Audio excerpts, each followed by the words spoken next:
ಎಲ್ಲರಿಗೂ ನಮಸ್ಕಾರ ಬಂಧುಗಳೇ.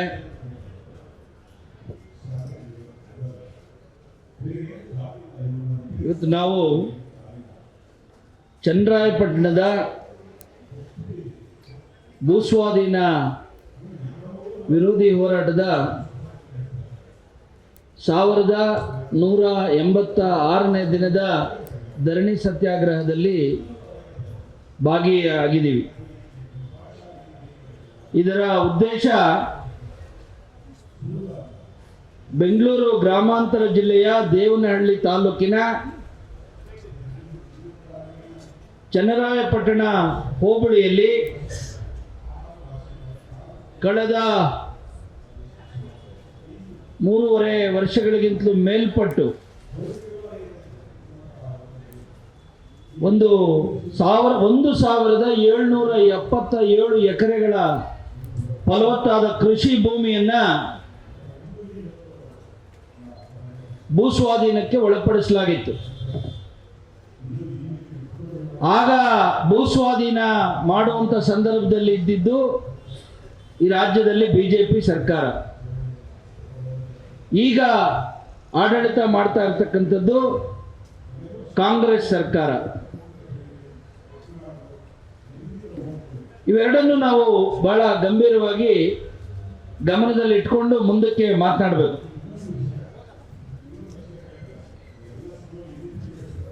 ಈ ಬೆಂಗಳೂರು ಗ್ರಾಮಾಂತರ ಜಿಲ್ಲೆಯಲ್ಲಿ ಆ ದೇವನಹಳ್ಳಿ ತಾಲೂಕಿನ ವಿಮಾನ ನಿಲ್ದಾಣ ಇದೆಯಲ್ಲ, ಆ ವಿಮಾನ ನಿಲ್ದಾಣ ಮತ್ತು ಅದರ ಸುತ್ತಮುತ್ತಲ ಹಳ್ಳಿಗಳಲ್ಲಿ ಈಗಾಗಲೇ ಬಹುತೇಕ ಭೂಮಿಯನ್ನು ಒಂದು ಹೋಬಳಿಯಲ್ಲಿ, ಏನು ಚನ್ನರಾಯಪಟ್ಟಣ ಹೋಬಳಿಯಲ್ಲಿ ಬಹುತೇಕ ಎಲ್ಲ ಭೂಮಿಯನ್ನು ಈಗಾಗಲೇ ವಶಪಡಿಸಿಕೊಳ್ಳಲಾಗಿದೆ. ಅದರಲ್ಲಿ ಏರ್ಪೋರ್ಟ್ ಮಾಡಿದ್ದಾರೆ, ಏರೋಸ್ಪೇಸ್ ಸಿಟಿ ಮಾಡಿದ್ದಾರೆ, ಇನ್ನು ಕೈಗಾರಿಕಾ ಪ್ರದೇಶ ಅಂತೇಳಿ ಇನ್ನೊಂದು ಮಾಡಿದ್ದಾರೆ. ಈಗ ಕಟ್ಟಕಡೆಯದಾಗಿ ಚನ್ನರಾಯಪಟ್ಟಣದ ಇನ್ನೇನು ಅಲ್ಲಿ ಅಳೆದುಳಿದಿರತಕ್ಕಂಥದ್ದು ಇದು ಭೂಮಿ, ಅಲ್ಲಿಗೆ ಇದೇನಾದರೂ ಪೂರ್ತಿ ತಗೊಂಡ್ರೆ ಸಂಪೂರ್ಣವಾಗಿ ಆ ಪ್ರದೇಶವನ್ನು ರೈತರಿಂದ ದೂರ ಮಾಡುವಂಥ ಒಂದು ಹುನ್ನಾರ ಇವತ್ತು ನಡೀತಾ ಇದೆ. ನಮ್ಮ ಮುರುಗೇಶ್ ನಿರಾಣಿಯವರು ಕಳೆದ ಬಿಜೆಪಿ ಸರ್ಕಾರದಲ್ಲಿ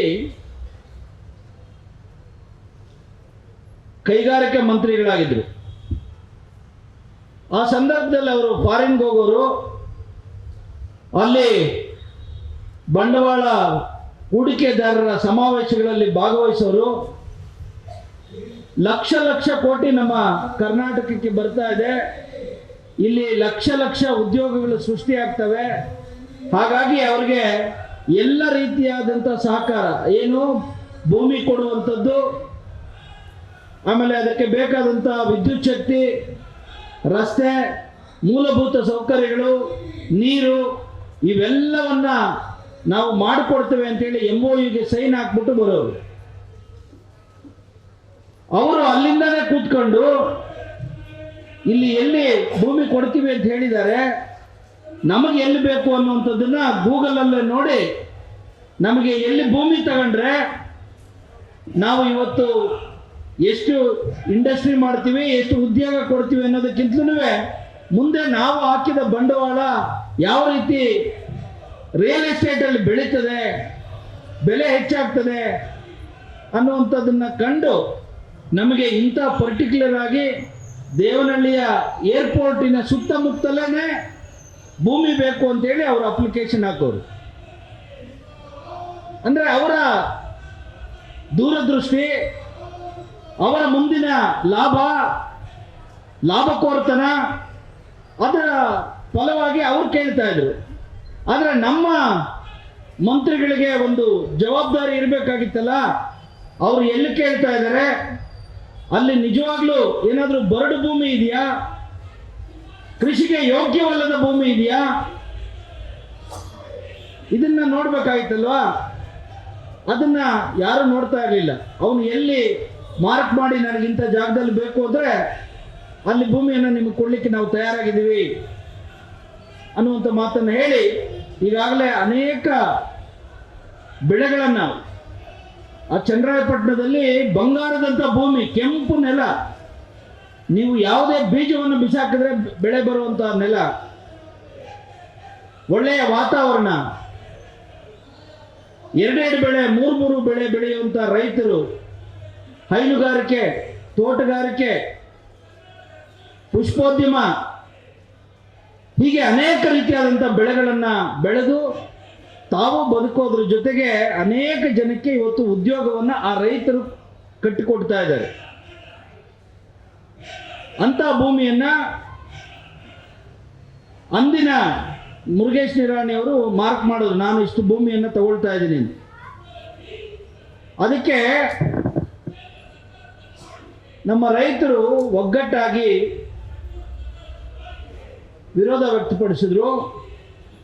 ನಾನು ಈ ಸಭೆಯಲ್ಲಿ ತಮಗೊಂದು 2-3 ವಿಚಾರಗಳನ್ನು ಹೇಳಬೇಕು ಅಂತ ಬಯಸ್ತಾ ಇದ್ದೀನಿ. ಯಾಕೆಂದರೆ ಅನೇಕ ಜನ ನಾಯಕರು ಬಂದಿದ್ದಾರೆ, ಅವ್ರಿಗೆಲ್ಲ ಒಂದಿಷ್ಟು ಮಾಹಿತಿ, ಬ್ಯಾಕ್ಗ್ರೌಂಡ್, ನಮ್ಮ ಸರ್ಕಾರಗಳು ಹೆಂಗೆ ನಡೀತವೆ ಅನ್ನೋದಕ್ಕೆ ಒಂದು ಹಿನ್ನೆಲೆ ಗೊತ್ತಿರಬೇಕಲ್ಲ. ಆ ಕಾರಣಕ್ಕಾಗಿ ಹೇಳ್ತಾರೆ. ಯಾಕೆಂದರೆ ಈ ಹೋರಾಟ ಆರಂಭ ಆದ ದಿನ, ಅಂದರೆ ಉದ್ಘಾಟನೆ ಆದ ದಿನ, ಇಲ್ಲೆಲ್ಲ ಫೋಟೋ ನೋಡಿದೆ ಆಗಲೇ, ಆ ಉದ್ಘಾಟನೆ ಆದ ದಿನದಿಂದನೂ ನಾನು ಈ ಹೋರಾಟದ ಹಿಂದೆ ಇದ್ದೇನೆ. ಅದರಿಂದ ನಮ್ಮ ರೈತರೆಲ್ಲ ಒಗ್ಗಟ್ಟಾಗಿ ನಾವು ಭೂಮಿ ಕೊಡಲ್ಲ ಅಂತ ಹೇಳಿದ್ರೆ, ಮುರುಗೇಶ್ ನಿರಾಣಿ ಒಂದು ಕೆಲಸ ಮಾಡಿದ್ರು. AT ರಾಮಸ್ವಾಮಣ್ಣ ಅವ್ರಿಗೆ ಗೊತ್ತಿರಲಿ ಅಂತ ಹೇಳ್ತಾ ಇದ್ದೀನಿ. ಯಾವುದೋ ಸಂಬಂಧ ಇಲ್ಲದೆ ಇರತಕ್ಕಂಥ ಬೇರೆ ಹಳ್ಳಿ ಜನಗಳನ್ನು, 1-2 ಬಸ್ ಜನಗಳನ್ನು ಕರ್ಕೊಂಡು ಬಂದರು KDB ಮಂತ್ರಿಗಳ ಆಫೀಸ್ಗೆ. ಅವ್ರನ್ನ ಕರ್ಕೊಂಡ್ಬಂದ್ಬಿಟ್ಟು, ನಾವು ಚನ್ನರಾಯಪಟ್ಟಣದ ಭೂಮಿಯನ್ನು ಕೊಡಕ್ಕೆ ತಯಾರಿದ್ದೀವಿ, ನೀವು ತಗೊಳ್ಳಿ, ಬೇಗ ತಗೊಳ್ಳಿ, ನಮ್ಮದನ್ನ ದುಡ್ಡು ಕೊಡಿ ನಿಮಗೆ ಅಂತ ಹೇಳಿಸೋ ಥರ ಒಂದು ನಾಟಕವನ್ನು ಮಾಡಿಸಿದ್ರು. ಅದರ ಜೊತೆಗೆ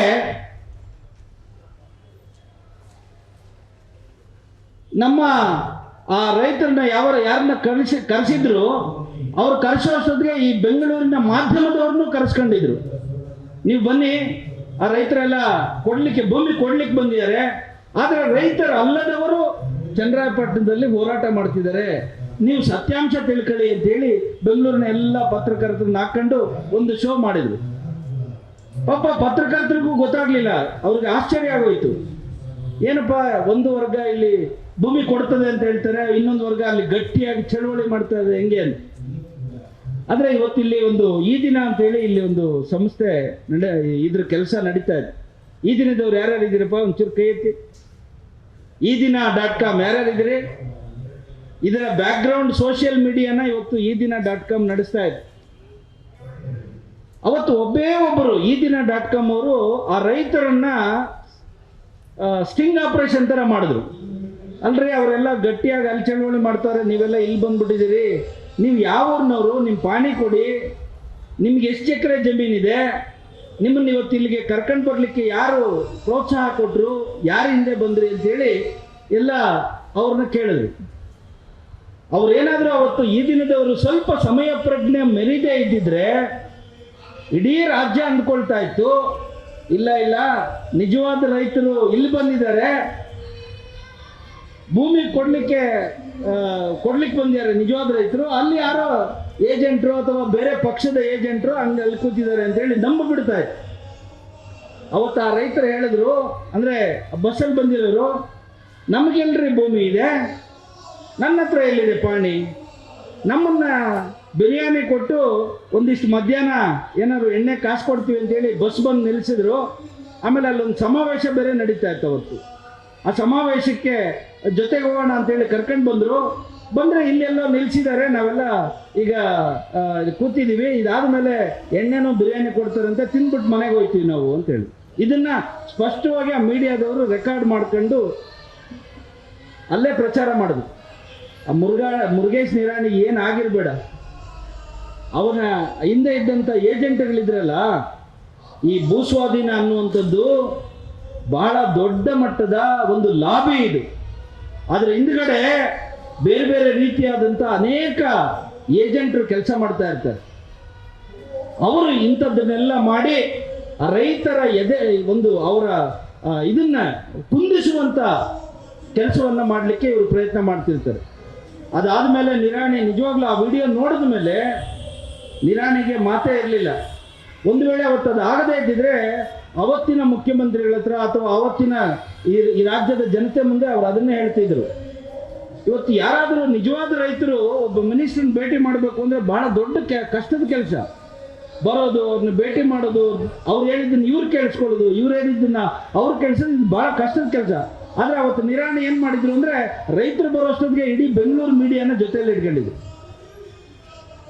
ಹೀಗೆ ಅನೇಕ ರೀತಿಯಾದಂಥ ಕುತಂತ್ರಗಳನ್ನು, ತಂತ್ರಗಳನ್ನು, ಲಾಠಿ ಏಟನ್ನು ಇವೆಲ್ಲವನ್ನ ನಮ್ಮ ಚನ್ನರಾಯಪಟ್ಟಣದ ರೈತರು ರುಚಿ ನೋಡಿದ್ದಾರೆ.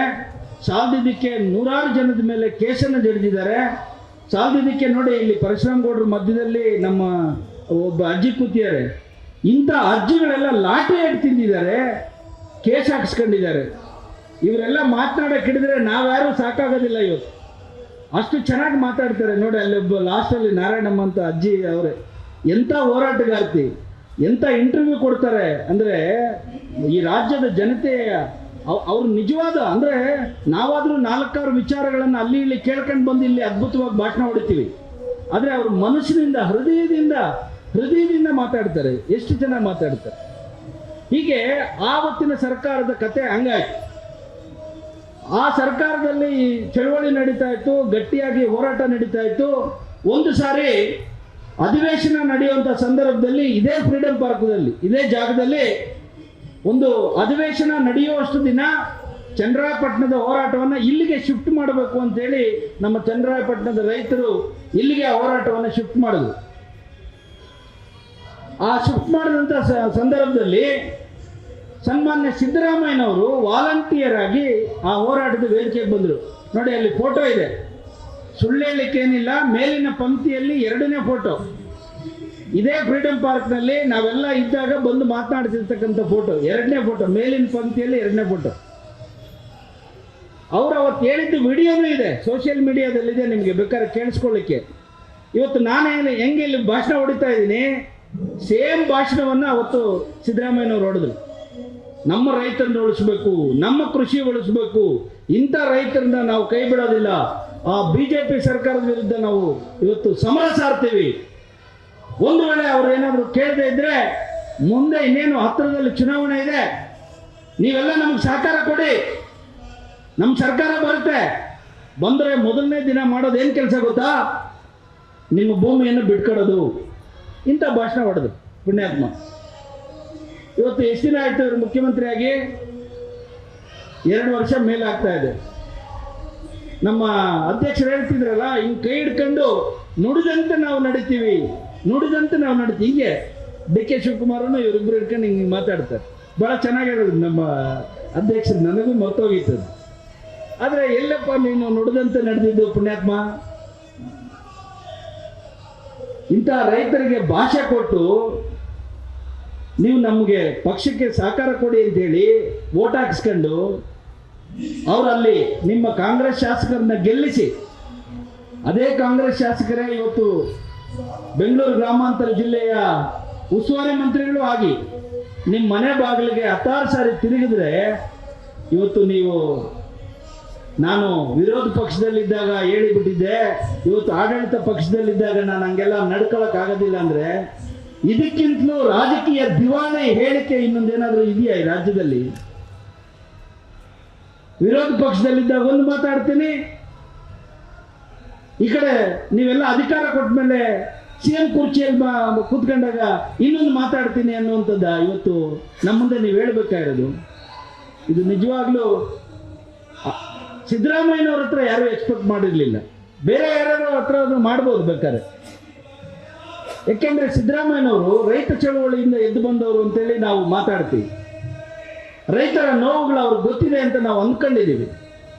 ರೈತರ ಸಮಸ್ಯೆಗಳನ್ನು ಅವರು ಅರ್ಥ ಮಾಡ್ಕೊಂಡಿದ್ದಾರೆ ಅಂತ ನಾವು ಅಂದ್ಕೊಳ್ತಾ ಇರ್ತೀವಿ. ಆಮೇಲೆ ಅವರು ಸಮಾಜವಾದದ ಹಿನ್ನೆಲೆ ಉಳ್ಳವರು ಅಂತ ನಾವು ಮಾತಾಡ್ತೀವಿ.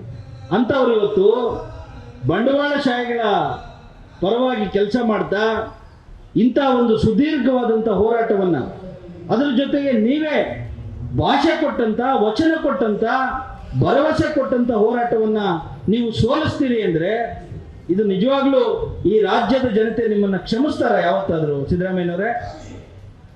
ಖಂಡಿತ ಕ್ಷಮಿಸೋದಿಲ್ಲ. ಸಾಧ್ಯದಕ್ಕೆ ಇವತ್ತು ಬೆಂಗಳೂರಿನ ಸುತ್ತಮುತ್ತ ಇನ್ನೊಂದು ದೊಡ್ಡ ಅಪಾಯ ನಮ್ಮ ಕಣ್ಮುಂದೆ ಇದೆ. ಇದು ನಮ್ಮ ಯಾರಿಗೂ ಗಮನಕ್ಕೆ ಬರೋದಿಲ್ಲ. ಇದನ್ನು ಬಹಳ ಆಳವಾಗಿ ಅರ್ಥ ಮಾಡ್ಕೊಂಡ್ರೆ ಮಾತ್ರ ನಾವು ಇದನ್ನ ಅರ್ಥ ಮಾಡ್ಕೊಳ್ಳಿಕ್ಕೆ ಸಾಧ್ಯ. ಅದೇನಪ್ಪ ಅಂದ್ರೆ, ಈಗ ನೋಡಿ, ಬೆಂಗಳೂರಿನ ಸುತ್ತಮುತ್ತ ಜಿಲ್ಲೆಗಳು ಕೋಲಾರ, ಚಿಕ್ಕಬಳ್ಳಾಪುರ, ಬೆಂಗಳೂರು ಗ್ರಾಮಾಂತರ ಅಥವಾ ಈ ಭಾಗದಲ್ಲಿ 40 ವರ್ಷಗಳಿಂದ ನಮಗೆ ನೀರಾವರಿ ಕೊಡಿ ಅಂತ ಹೇಳಿ ಹೋರಾಟ ನಡೀತಾ ಇದೆ. 40 ವರ್ಷಗಳಿಂದ ಯಾವುದೇ ನೀರಾವರಿ ಕೊಡುವಂಥ ಕೆಲಸವನ್ನ ಮಾಡುವಂಥ ಕೆಲಸವನ್ನ ಯಾವುದೇ ಸರ್ಕಾರ ಮಾಡಲಿಲ್ಲ. ಆದರೆ ಕನಿಷ್ಠ ಪಕ್ಷ ಒಂದು ನಮಗೆ ಸಂವಿಧಾನ ಕೊಟ್ಟಿರ್ತಕ್ಕಂಥ ಹಕ್ಕು ಏನಂದ್ರೆ ಸುರಕ್ಷಿತವಾದಂಥ ಕುಡಿಯುವ ನೀರು, ಅಂತ ಶುದ್ಧವಾದಂಥ ಸುರಕ್ಷಿತವಾದಂಥ ಕುಡಿಯುವ ನೀರನ್ನಾದರೂ ಕೊಡಿ ಅಂತ ಹೇಳಿ ಹಲವಾರು ವರ್ಷಗಳಿಂದ ಚಳವಳಿ ನಡೀತಾ ಇದೆ. ಅಂದ್ರೆ ನೀವೆಲ್ಲ ಅನ್ಕೋಬಹುದು, ಕೆಲವರೆಲ್ಲ ಬೇರೆ ಬೇರೆ ಭಾಗದಿಂದ ಬಂದಿರಿ, ಮತ್ತೆ ಇವಾಗ ನೀವು ಸುರಕ್ಷಿತವಾದ ನೀರನ್ನು ಕುಡಿತಾ ಇಲ್ವಾ ಅಂತ ಕೇಳ್ಬೋದು ನಮ್ಮನ್ನ. ಖಂಡಿತ ನಾವು ಕುಡಿತಾ ಇಲ್ಲ. ಯಾವ WHO ವರ್ಲ್ಡ್ ಹೆಲ್ತ್ ಆರ್ಗನೈಸೇಷನ್ ಒಂದು ಪ್ಯಾರಾಮೀಟರ್ ಇದೆ, ಕುಡಿಯೋ ನೀರು ಅಂದ್ರೆ ಅದು ಈ ಪ್ಯಾರಾಮೀಟರ್ ಅಲ್ಲಿ ಇರಬೇಕು ಅಂತ. ಖಂಡಿತ ಹೇಳ್ತೇನೆ, ನಮ್ಮ ಜಿಲ್ಲೆಗಳಲ್ಲಿ ಆ ಪ್ಯಾರಾಮೀಟರ್ಸ್ ಅಲ್ಲಿ ಕುಡಿಯೋ ನೀರಿಲ್ಲ. ಇದನ್ನ ನಾನು ಹೇಳ್ತಾ ಇಲ್ಲ. ಸುಮಾರು 15 ವರ್ಷಗಳ ಹಿಂದೆನೆ ನಮ್ಮ ಮೈನ್ಸ್ ಅಂಡ್ ಜಿಯಾಲಜಿ ಡಿಪಾರ್ಟ್ಮೆಂಟ್ ಅವರು ನೀರಿನ ಗುಣಮಟ್ಟವನ್ನ ಪರೀಕ್ಷೆ ಮಾಡಿ ಇದು ಕುಡಿಯಲಿಕ್ಕೆ ಯೋಗ್ಯವಲ್ಲ ಅಂತ ಹೇಳಿ ಡಿಕ್ಲೇರ್ ಮಾಡಿದ್ದಾರೆ. ಗ್ರೇ ಏರಿಯಾ ಅಂತ ಮಾಡಿದ್ದಾರೆ. ಹೋಗ್ಲಪ್ಪ, ಏನೇನಿದೆ ಅಂದ್ರೆ ಫ್ಲೋರೈಡ್ಸ್ ಇದೆ, ನೈಟ್ರೇಟ್ಸ್ ಇದೆ, ಆರ್ನೆಸ್ ಇದೆ, ಇದೆಲ್ಲ ಇದೆ ಅಂತ ಹೇಳ್ತಾ ಇದ್ರು. ನಾವು ಅವಾಗ ಅಯ್ಯೋ ನಮಗೆ ಫ್ಲೋರೈಡ್ ನೈಟ್ರೇಟ್ ನೀರು ಕೊಡ್ತಾ ಇದ್ದೀರಿ ಅಂತ ನಾವು ಹೋರಾಟ ಶುರು ಮಾಡಿದ್ವಿ ಆಗ 20 ವರ್ಷದಿಂದ. ಆದರೆ ಈಗ ನಮಗೆ ಹೆಂಗೆ ಬಡ್ತಿ ಸಿಕ್ಕಿದೆ ಅಂದ್ರೆ ನೀವೆಲ್ಲ ಆಶ್ಚರ್ಯ ಪಡ್ತೀರಿ. ಈಗ ನಮ್ಮ ಕುಡಿಯುವ ನೀರಿನ ಕೊಳವೆ ಬಾವಿಗಳ ಗುಣಮಟ್ಟವನ್ನ ನಮ್ಮ ಭಾರತೀಯ ವಿಜ್ಞಾನ ಸಂಸ್ಥೆ IISc ಅವರು 2023ರಲ್ಲಿ ಕುಡಿಯುವ ನೀರಿಗೆ ಬಳಸುವಂತ ಕೊಳವೆ ಬಾವಿಗಳ ರ್ಯಾಂಡಮ್ ಚೆಕಪ್ ಅನ್ನು ಮಾಡಿ ಒಂದು ಕೇಂದ್ರ ಸರ್ಕಾರಕ್ಕೆ ಒಂದು ವರದಿಯನ್ನು ಕೊಟ್ಟಿದ್ದಾರೆ. ಏನಪ್ಪಾ ಅಂದ್ರೆ, ಈ ಕೋಲಾರ, ಚಿಕ್ಕಬಳ್ಳಾಪುರ ಮತ್ತು ಬೆಂಗಳೂರು ಗ್ರಾಮಾಂತರ ಜಿಲ್ಲೆಗಳ ಕೊಳವೆ ಬಾವಿಗಳಲ್ಲಿ ಯುರೇನಿಯಂ ಮತ್ತು ಆರ್ಸೆನಿಕ್ ಕಂಡು ಬರ್ತಾ ಇದೆ. ಇದಕ್ಕೆ ನೀವು ಪರ್ಯಾಯವಾಗಿ ಏನಾದರೂ ಮಾಡದಿದ್ರೆ ಖಂಡಿತ ಆ ಜಿಲ್ಲೆಗಳು ಬಹಳ ದೊಡ್ಡ ಅಪಾಯಕ್ಕೆ, ಅಂದ್ರೆ ಅಪಾಯ ಅಂದ್ರೆ ಹೇಗೆ ಅಂದ್ರೆ ಮಲ್ಟಿ ಆರ್ಗನ್ ಫೇಲ್ಯೂರ್ ಆಗತ್ತೆ ಅಂತ ಹೇಳಿ ವರದಿಯನ್ನ ಕೊಟ್ಟಿದ್ರು.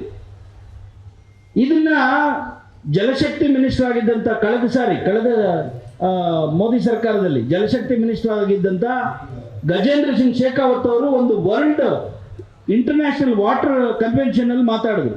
ಅವ್ರು ಮಾತಾಡೋವರೆಗೂ ನಮಗೂ ಆ ವರದಿ ಇದೆ ಅಂತ ಗೊತ್ತಿರಲಿಲ್ಲ. ಅವ್ರು ಮಾತಾಡಿದ್ದೆಲ್ಲೋ ಪತ್ರಿಕೆಗಳಲ್ಲಿ ಬಂದ ಮೇಲೆ ನಾವು ಅದರ ಮೂಲವನ್ನು ಹುಡುಕೊಂಡು ಹೋದ್ರೆ ಆ ವರದಿ ಸಿಕ್ತು. ಅದರಲ್ಲಿ ಸ್ಪಷ್ಟವಾಗಿ ಬರೆದಿದ್ದಾರೆ, ಯುರೇನಿಯಂ ಎಷ್ಟಪ್ಪ ಒಂದು ಪರ್ಮಿಷಬಲ್ ಲಿಮಿಟ್ ಇರ್ತದಲ್ಲ, ಆ ಲಿಮಿಟ್ಗಿಂತಲೂ ಕೆಲವು ಹಳ್ಳಿಗಳಲ್ಲಿ 10%, ಕೆಲವು ಹಳ್ಳಿಗಳಲ್ಲಿ 50%, ಚಿಂತಾಮಣಿಯ 2 ಹಳ್ಳಿಗಳಲ್ಲಿ 100% ಜಾಸ್ತಿ ಇದೆ. ಹಾಗಾಗಿನೇ ಕಿಡ್ನಿ ಫೇಲ್ಯೂರು, ಕ್ಯಾನ್ಸರು, ಪ್ಯಾರಾಲಿಸಿಸ್, ಇನ್ನೂ ಅನೇಕ ರೀತಿಯಾದಂಥ ಸಮಸ್ಯೆಗಳು ಮತ್ತು ಹೆಣ್ಣು ಮಕ್ಕಳಲ್ಲಿ ಇನ್ಫರ್ಟಿಲಿಟಿ ಅಂದರೆ ಅವರಿಗೆ ಇದು ಏನು ಗರ್ಭ ಕಟ್ಟುವಂಥ ಈ ರೀತಿಯಾದಂಥ ಸಮಸ್ಯೆಗಳು ಉಲ್ಬಣಗೊಳ್ತಾ ಇದೆ. ಇಷ್ಟೆಲ್ಲ ಸಮಸ್ಯೆಗಳಿದ್ರೂ ನೋಡಿ, ಇವತ್ತು ಬೆಂಗಳೂರಿನ ಸುತ್ತಮುತ್ತ ಇರ್ತಕ್ಕಂಥ ಏರ್ಪೋರ್ಟ್ಗೆ ಸುತ್ತಮುತ್ತ ಇರ್ತಕ್ಕಂಥ ಜಿಲ್ಲೆಗಳಿಗೆ ನೀರನ್ನು ಕೊಡುವಂಥ ಕೆಲಸವನ್ನು ಸರ್ಕಾರ ಮಾಡ್ತಾ ಇಲ್ಲ. ಅದರ ಜೊತೆಗೆ ಯಥೇಚ್ಛವಾಗಿ ಈಗ ನೋಡಿ, ನಿನ್ನೆ ಮಾತಾನೆ ಬೆಂಗಳೂರು ಉತ್ತರ ಜಿಲ್ಲೆ, ನಮ್ಮನ್ನ ಎಲ್ಲ ಬೆಂಗಳೂರು ಗ್ರಾಮಾಂತರವನ್ನು ಉತ್ತರ ಜಿಲ್ಲೆ ಅಂತ ಮಾಡಿದ್ರು. ಅಂದ್ರೆ ಇನ್ನು ಗ್ರಾಮಾಂತರದವರೆಗೂ ಬೆಂಗಳೂರೇ ಅದು. ಇನ್ನು ಅದರ ಅಕ್ಕಪಕ್ಕ ಇರ್ತಕ್ಕಂಥದ್ರಲ್ಲಿ ರಿಯಲ್ ಎಸ್ಟೇಟ್ ಮಾಡಬೇಕು, ಬಂಡವಾಳಶಾಹಿಗಳಿಗೆ ಅನೇಕ ರೀತಿಯಾದಂಥ ಭೂಮಿಯನ್ನು ಕಸ್ಕೊಂಡು ಕೊಡಬೇಕು. ಒಂದ್ ಕಡೆ ನೀರು ಕೊಡದೇ ಇದ್ರೆ ಜನನೂ ಇನ್ನು ಇದರಿಂದ ಈಗಾಗಲೇ ನಮ್ಮ ರೈತರು ಹೇಗಾಗಿದ್ದಾರೆ ಅಂದ್ರೆ, ಮೊದಲು ಎಲ್ಲೋ ಕೆರೆಗಳಿಂದ ತಂದು ವ್ಯವಸಾಯ ಮಾಡ್ತಿದ್ರು, ₹1 ಖರ್ಚಿರ್ತಿರ್ಲಿಲ್ಲ. ಆಮೇಲೆ ಬಾವಿಗಳನ್ನು ತೋಡ್ಕೊಳ್ಳೋಕೆ ಶುರು ಮಾಡಿದ್ರು, ಒಂದಿಷ್ಟು ಖರ್ಚಾಗ್ತಾ ಇತ್ತು. ಈಗ ಕೊಳವೆ ಬಾವಿಗಳು ದುಡಿದಿದ್ದೆಲ್ಲ ಹಾಕಿದ್ರೂ ಸಾಕಾಗೋದಿಲ್ಲ, ಅವು ಎಷ್ಟು ದಿನ ಇರ್ತವೆ ಅಂತ ಗೊತ್ತಿಲ್ಲ. ಹಂಗಾಗಿ ನೀರು ಬಹಳ ದೊಡ್ಡ ಕಮಾಡಿಟಿ ನಮಗೆ, ರೈತರಿಗೆ, ನಮ್ಮ ಭಾಗದ ರೈತರಿಗೆ. ಬೇರೆ ಎಲ್ಲೋ ಕೃಷ್ಣಾ ಡೆಲ್ಟಾದಲ್ಲಿ ಅಥವಾ ಇದು ಕಾವೇರಿ ಡೆಲ್ಟಾದಲ್ಲಿ ರೈತರಿಗೆ ಯಥೇಚ್ಛವಾದಂಥ ನೀರು ಸಿಗ್ಬೋದು. ಆದರೆ ನಮಗೆ ನೀರು ಅನ್ನುವಂಥದ್ದು ಭಾಳ ದೊಡ್ಡ ಕಮೋಡಿಟಿ, ಭಾಳ ಎಕ್ಸ್ಪೆನ್ಸಿವ್ ಕಮೋಡಿಟಿ. ಹಾಗಾಗಿ ದುಡಿದಿದ್ದನ್ನೆಲ್ಲ ಅದಕ್ಕೆ ಹಾಕಿ ಹಾಕಿ ಇವತ್ತು ಬೇಸತ್ತಿರ್ತಕ್ಕಂಥ ಜನ ಈ ಭೂಮಿನ ಇಟ್ಕೊಂಡು ನಾನು ಏನು ಮಾಡೋದು ಅನ್ನುವಂಥ ಒಂದು ಇದಕ್ಕೆ ದಿಗ್ಭ್ರಮೆಗೆ ಒಳಗಾಗಿರುವಂಥ ಸಂದರ್ಭದಲ್ಲಿ ಈ ಕಡೆ ಒಂದು ಕಡೆ ಭೂಮಿಯನ್ನು ಕಿತ್ಕೊಳ್ಳುವಂಥದ್ದು, ಇನ್ನೊಂದು ಕಡೆ ನೀರನ್ನು ಕೊಡದೆ ನಮ್ಮನ್ನ ಒಂದು ರೀತಿಯಾದಂಥ ಅನೇಕ ಅಪಾಯಗಳಿಗೆ ಸಿಲುಕಿಸ್ತಾ ಇರ್ತಕ್ಕಂಥ ದೊಡ್ಡ ಹುನ್ನಾರ ಇವತ್ತು ನಮ್ಮ ಮುಂದೆ ನಡೀತಾ ಇದೆ. ಇಂಥ ಅಪಾಯಕಾರಿ ಸ್ಥಿತಿಯಲ್ಲಿ ಇವತ್ತು ಬೇರೆ ಬೇರೆ ಭಾಗದಲ್ಲಿ ಗೌರಿಬಿದನೂರಲ್ಲಿ ಭೂಮಿ ಕಿತ್ಕೋಬೇಕು ಅಂತ ಮಾತಾಡ್ತಿದ್ದಾರೆ, ಶಿಡ್ಲಘಟ್ಟ ತಾಲೂಕಿನಲ್ಲಿ ಭೂಮಿ ಕಿತ್ಕೋಬೇಕು ಅಂತ ಮಾತಾಡ್ತಿದ್ದಾರೆ, ಚಿಂತಾಮಣಿಯಲ್ಲಿ ಒಂದು ಭೂಸ್ವಾಧೀನ, ಹೀಗೆ ಎಲ್ಲೆಲ್ಲಿ ಸಾಧ್ಯ ಆಗುತ್ತೋ ಅಲ್ಲೆಲ್ಲನೂ ಭೂಮಿಯನ್ನು ಕಿತ್ಕೊಳ್ಳುವಂಥ ಹುನ್ನಾರ ನಡೀತಾ ಇದೆ. ಇವತ್ತು MB ಪಾಟೀಲ್ರು ಒಂದು ಟ್ವೀಟ್ ಮಾಡಿದ್ದನ್ನ ನಾನು ಗಮನಿಸಿದ್ದೆ. ಏನಪ್ಪ ಅಂದರೆ, ಒಂದು ಲೆನ್ಸ್ ಕಾರ್ಟ್ ಅನ್ನುವಂಥ ಒಂದು ಈ ಕನ್ನಡಕ ಮಾಡುವಂಥ ಸಂಸ್ಥೆ ಲೆನ್ಸ್ ಕಾರ್ಟ್, ಅದೇನು ಲಕ್ಷಾಂತರ ಜನಕ್ಕೆ ಉದ್ಯೋಗ ಕೊಡ್ತದೆ ಅಥವಾ GDP ಕೊಡ್ತದೆ ಅಂತೇಳಿ ಹೇಳಲಿಕ್ಕೆ ಆಗೋದಿಲ್ಲ. ಆ ಲೆನ್ಸ್ ಕಾರ್ಟ್ ಸಂಸ್ಥೆಯವರು ಬೆಳಗ್ಗೆ ಒಂದು ಟ್ವೀಟ್ ಮಾಡ್ತಾರೆ, ನಮಗೆ ಒಂದು ಇಷ್ಟು ಜಮೀನು ಬೇಕು ದೇವನಹಳ್ಳಿ ಸುತ್ತಮುತ್ತ ಅಂತೇಳಿ ಟ್ವೀಟ್ ಮಾಡ್ತಾರೆ. ಈ ಪುಣ್ಯಾತ್ಮ ಟ್ವೀಟ್ ಮಾಡಿದ 10 ನಿಮಿಷಕ್ಕೆ ಬನ್ನಿ ನಿಮಗೆ ರೆಡ್ ಕಾರ್ಪೆಟ್ ಸ್ವಾಗತ ಕೊಡ್ತಾ ಇದ್ವಿ, ನಿಮ್ಗೆ ಎಲ್ಲಿ ಬೇಕು ಹೇಳಿ, ಎಷ್ಟು ಬೇಕು ಹೇಳಿ, ನಾನು ಭೂಮಿ ಕೊಡಕ್ಕೆ ತಯಾರಿದ್ದೀನಿ ಅಂತೇಳಿ ಇನ್ನೊಂದು ಟ್ವೀಟ್ ಮಾಡ್ತಾನೆ. ಅದನ್ನ ನಮ್ಮ ಕೆಲವು ಮಾಧ್ಯಮಗಳು ಪ್ರಚಾರ ಮಾಡಿ, ನೋಡಿ ಕೈಗಾರಿಕೆಗೆ ಕರ್ನಾಟಕ ಎಂಥ ಹುಲ್ಲುಗಾವಲು ಅಂತೇಳಿ ಬರೀತಾರೆ. ಒಂದು ವೇಳೆ ನಮ್ಮ ರೈತರು ಫಾರಂ 53 ಹಾಕೊಂಡು ಎಷ್ಟು ವರ್ಷ ಆಗಿದೆ ಈ ಸರ್ಕಾರಕ್ಕೆ ಗೊತ್ತಿದೆಯಾ? ಎಷ್ಟೋ ವರ್ಷಗಳಿಂದ ನಾವು ಅಲ್ಲಿ ಭೂಮಿ ಮಾಡ್ತಾ ಇದ್ವಿ, ಉಳುಮೆ ಮಾಡ್ತಾ ಇದ್ವಿ, ಬಗರ್ ಹುಕುಂ ಸಾಗುವಳಿ ಮಾಡ್ತಾ ಇದ್ವಿ, ನಮಗೆ ಖಾತೆ ಮಾಡಿಕೊಡಿ ಅಂತ ಹೇಳಿ ಎಷ್ಟೋ ಹೋರಾಟಗಳಾಗ್ತಾ ಇದ್ದಾವೆ. ಎಷ್ಟೋ ದಿನಗಳಿಂದ ರೈತರು ದಂಬಾಲ ಮಾಡ್ತಾ ಇದ್ದಾರೆ ಸರ್ಕಾರಗಳ ಜೊತೆ.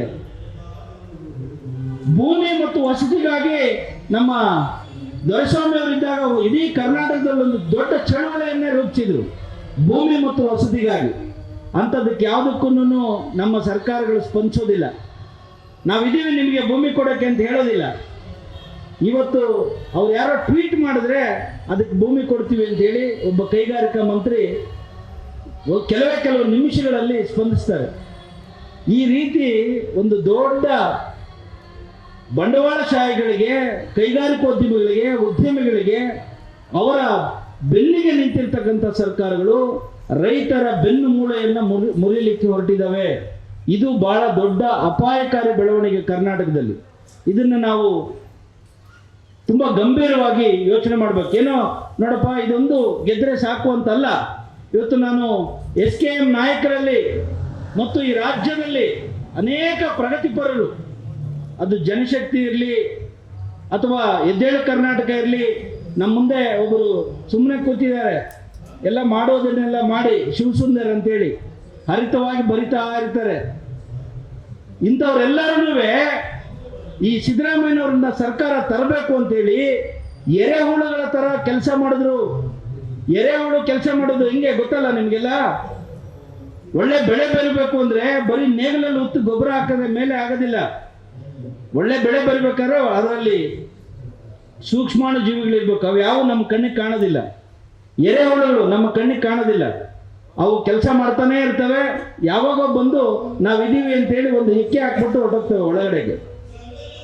ಹಾಗೆ ಅನೇಕ ಜನ ಪ್ರಜ್ಞಾವಂತರು, ಈ ರಾಜ್ಯದ ಪ್ರಜ್ಞಾವಂತರು ಸಿದ್ದರಾಮಯ್ಯನವರನ್ನ ಪ್ರತಿಷ್ಠಾಪನೆ ಮಾಡಲಿಕ್ಕೆ ಅಥವಾ ಕಾಂಗ್ರೆಸ್ ಸರ್ಕಾರ ತರಲಿಕ್ಕೆ ಕಾರಣಕರ್ತರಾಗಿದ್ರು. ಅಂತ ಎಲ್ಲ ಇಡೀ ರಾಜ್ಯದ ಜನ ಇವತ್ತು ಈ ಚಳುವಳಿಯ ಬೆನ್ನಿಗೆ ನಿಂತಿರ್ತಕ್ಕಂಥದ್ದು ಬಹಳ ದೊಡ್ಡ ಚನ್ನರಾಯಪಟ್ಟಣದ ರೈತರಿಗೆ ಬಹಳ ಒಂದು ಸಾವಿರಾರು ಆನೆಗಳ ಬಲ ಬಂದಂತಾಗಿದೆ. ಅದು ಸುಮ್ಮನೆ ಒಂದು ದಿನದಲ್ಲಿ ಇಷ್ಟು ದೊಡ್ಡ ಬೆಂಬಲ ಬರಲಿಲ್ಲ. ಚನ್ನರಾಯಪಟ್ಟಣದವರು ತೋರಿಸಿದಂಥ ಬದ್ಧತೆ, ಅವರ ಹೋರಾಟದಲ್ಲಿದ್ದಂಥ ಪ್ರಾಮಾಣಿಕತೆ, ಒಗ್ಗಟ್ಟು, ಯಾವುದೇ ಭೇದ ಭಾವ ಇಲ್ಲದೆ, ಅದು ಜಾತಿ, ಧರ್ಮ, ಪಕ್ಷ ಇದು ಯಾವುದೂ ಆ ಚನ್ನರಾಯಪಟ್ಟಣದ ವೇದಿಕೆಗೆ ಸುಳಿಯದಂತೆ ಇವತ್ತು ಆ ಹೋರಾಟವನ್ನು ಚೆನ್ನಾಗಿ ಕಾಪಿಟ್ಕೊಂಡು ಬಂದರು. ಆ ಕಾಪಿಟ್ಕೊಂಡು ಬರಬೇಕಾದ್ರೆ ಆ ಹೋರಾಟಕ್ಕೂ ಸಹ ಒಬ್ಬ ದಲಿತ ಹುಡುಗ ಕಾರಣಿ ಶ್ರೀನಿವಾಸ್ ಅಂತ ಹೇಳಿ, ಆ ಹುಡುಗ ನಿಜವಾಗ್ಲೂ ಒಂದು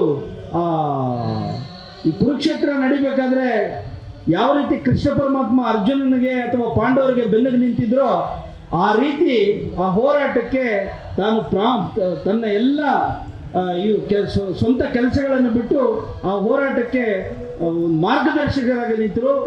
ಅದನ್ನೇ ರೈತರೆಲ್ಲ ಪಾಲಿಸಿದ್ರು.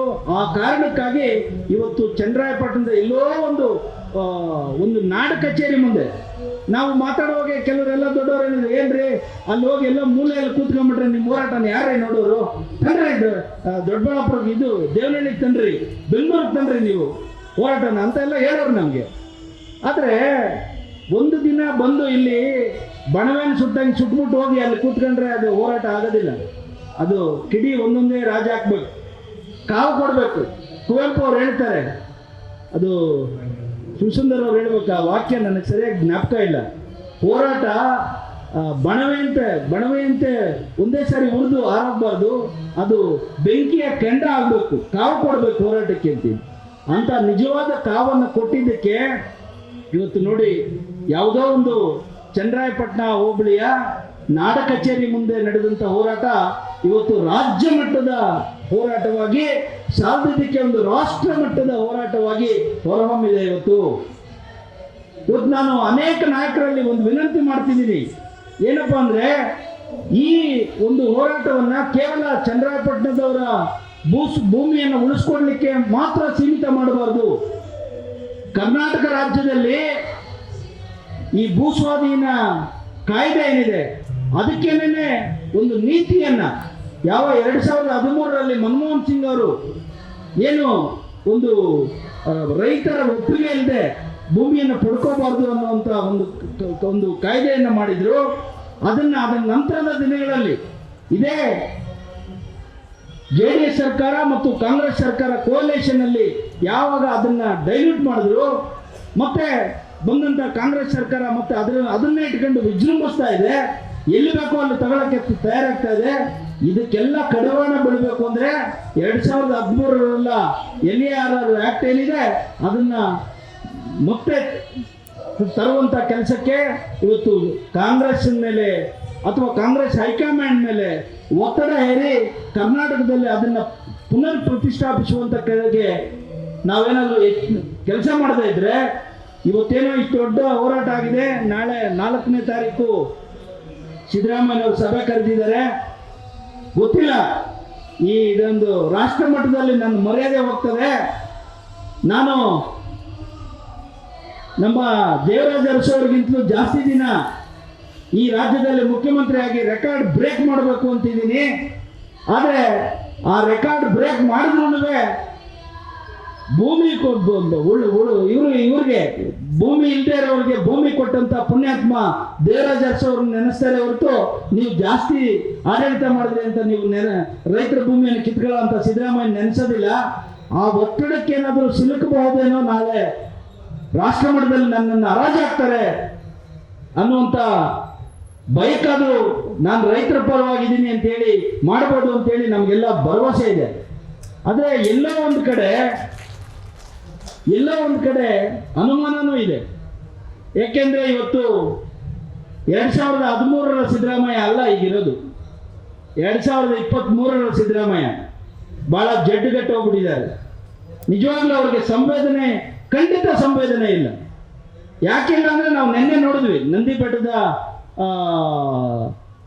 ಸಚಿವ ಸಂಪುಟ ಸಭೆಯಲ್ಲಿ ಅವರ ಬಿಹೇವಿಯರು, ಅವರ ಆಟಿಟ್ಯೂಡು, ಅವರ ಜಿಲ್ಲೆಗಳಿಗೆ ಮಾತನಾಡಿದಂಥ ಮಾತುಗಳು ಇವೆಲ್ಲವನ್ನು ನಾವು ನೋಡಿದ್ವಿ. ಮೊದಲ ಥರ ಸಿದ್ದರಾಮಯ್ಯ ಅಲ್ಲ ಇವಾಗ. ಹಾಗಾಗಿ ನೋಡೋಣ, ಕಾದು ನೋಡೋಣ. ನಾಳೆ ಯಾವುದೇ ಕಾರಣಕ್ಕೂ ಈ ಭೂಮಿಯನ್ನ